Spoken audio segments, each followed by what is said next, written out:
Hello, and welcome to my thoughts while standing in the queue. The other day, I was standing in line at the charity shop, hoping to find a piece of clothing that would fit me and wouldn't look like I dragged it out of the garbage can. And I was thinking about the memorable trips that I have taken and that my friends have taken.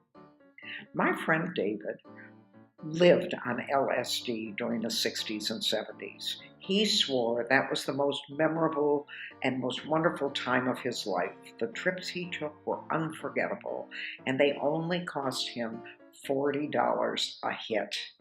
That's pretty cheap.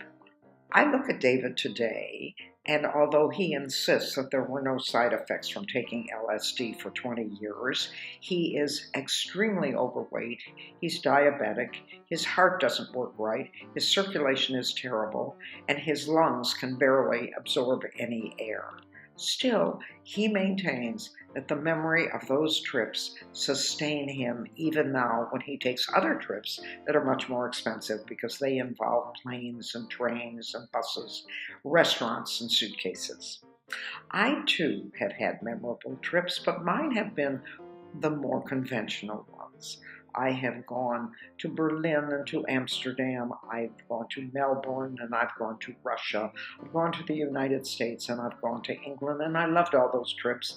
They cost a great deal of money. They took a lot of time, and I am beginning to run out. So I've been thinking, how can I have a beautiful, beautiful trip that I will remember for the rest of my life without exploding my bank account?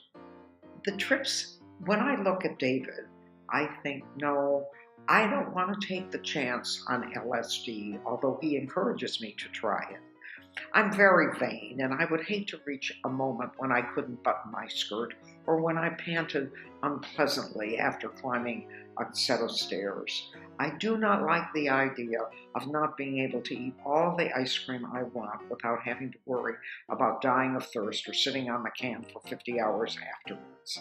So I was thinking that the cheapest, most exciting trip you can take is to let your thoughts just wander. The other day, I let my thoughts wander, and I ended up taking a trip to Mars. It was really exciting.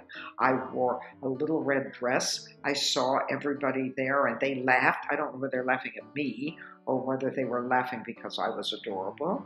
I had a marvelous time, and when I came back, I cherished the memory, and when I woke up, I realized that I had been sitting in a lecture while I was having this absolutely lovely trip. And when I came back to reality, the only result I had was that the person next to me informed me that I had disturbed him because I was snoring. And thank you so much for joining me for my thoughts while standing in the queue.